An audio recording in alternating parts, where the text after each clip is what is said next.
My name is Maureen Wood, and I am the juvenile court judge here in Rockdale County. I'm going into my 7th year as your juvenile court judge. I think one of the things about being a juvenile court judge is having to make very tough decisions, and they oftentimes will impact the lives of not just the children but the families that are involved. One of the things that I really like about being able to serve in this role is the impact that I can make in the community. And what I mean by that is when I have a young person who comes through here and they've committed a delinquent offense, I don't look at them as a thug, or I don't look at them as, some of the other derogatory terms that you'll often see in newspapers, or you'll often hear or see somebody write on social media. I see those children as someone that could be my child or my nephew. And I see those families as families that are struggling and could utilize resources that we do have here in the community. So it's a very fine line because I live here too, and I want to make sure, and my children go to school here too, and so I want to make sure that the community is safe, but I also want to make sure that I'm taking very serious my role in making sure that we have quality programming in place for rehabilitation and reformation. There is no lock children up and throw away the key. That's just not what you do in juvenile court. Instead, you have to make sure, take the time and invest in these young people so that they have the quality programming and that their families have the kind of support that they need so that these young people can become productive members of society. I love having the opportunity to make that impact in the lives of the families and the youth that we serve. We are at our Impact Center off of Old Covington Highway, and you're going to hear from some of the amazing staff that we have here from both our day program as well as our evening program. And we also have our coordinator for 2 of our accountability courts, our award-winning accountability courts. So here at our program, here in the Evening Impact program, we have a majority of our time is tutoring for the kids. After the school, they come to us and they get tutoring for about an hour. Then we get into our main classes, our MRT class, which is our moral recognition training. And that's basically dealing with taking responsibility and accountability for all of our actions.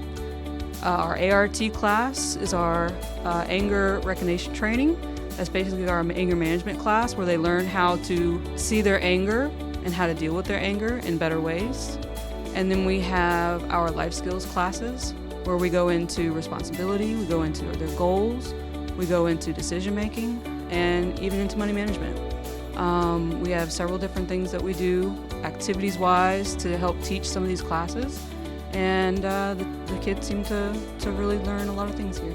So our ART class and our MRT class are both evidence-based. They go by their own curriculums. Our life skills class, we are a mixture of a curriculum. Sometimes we go to our street law curriculum, and sometimes we go to other various curriculums, and we kind of mash them up together to be all evidence-based. The purpose of the Bridge program is to provide support, treatment, supervision, and individual counseling to court-involved youth with substance abuse disorders. The participants that come to us in the program are usually youth that have committed crimes, maybe felonies or misdemeanors. There's a screening process that you have to go through to actually get in the program, but what is expected in the program is the youth will be in the program for a minimum of 12 months. There are 5 phases tied to the program. We do incentives, we do sanctions, but what a parent can expect from the program is support. We also do drug treatment classes 3 times a week, and those drug treatment classes provide the children with the opportunity to be able to learn skills to be able to maintain their sobriety. We have been working very hard on our program, and as a result of our hard work, we were recognized nationally for the good work that we do. We were also showcased in a newsletter, and we do have other courts around the United States that are trying to implement some of the same practices that we are doing.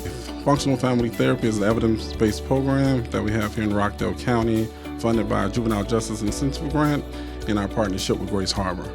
And we focus on low to medium risk youth in our program. It's more so focused on the family structure, where they give them techniques and skills to use within that dynamic, as far as motivational skills, engagement skills, and they focus on behavioral change.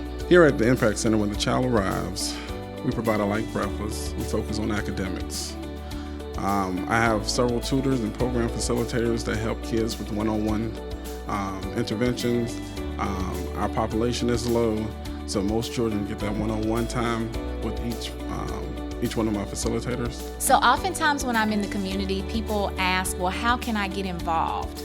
Our court-involved youth are some of the most vulnerable youth, whether they are the children who come through foster care system or they are the delinquent youth or the children who have been deemed to have been in need of services. As a community member, there is a special place for you, whether you have the opportunity to serve as a mentor. We have a mentoring program. We always need mentors for young people who are court-involved. Oftentimes, it's their exposure to someone who is outside of their immediate circle that can really make a difference in their lives. So if you're interested in the mentoring program, that's something that you can reach out to the court and get an application, and we will be happy to get you a mentee. The other program that a lot of our community members seem to be interested in, and for a very good reason, is the CASA program. Now that is not a court program, but we can certainly direct you to CASA, Court Appointed Special Advocates.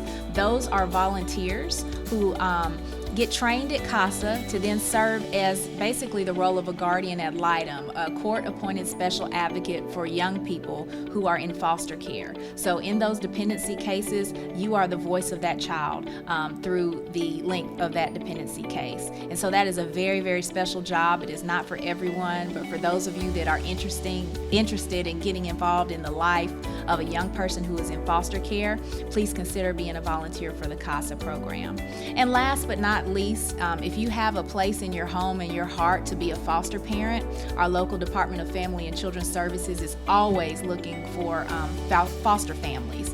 And why is that important to the juvenile court? It's important to the juvenile court because whenever I make the decision to bring a young person into foster care, best case scenario is that they're able to remain in this community. But the reality of the situation is, because we have so few foster homes in Rockdale County, oftentimes when a child comes into foster care, not only are they removed from their home, but they're also removed from their schools, they're removed from their neighborhood, they're removed from their churches, and they're placed outside of the community. So if you have it in your heart to volunteer as a CASA, a mentor, or a foster parent, those are 3 different ways that you can get involved with the juvenile court and make a difference in the life of a child.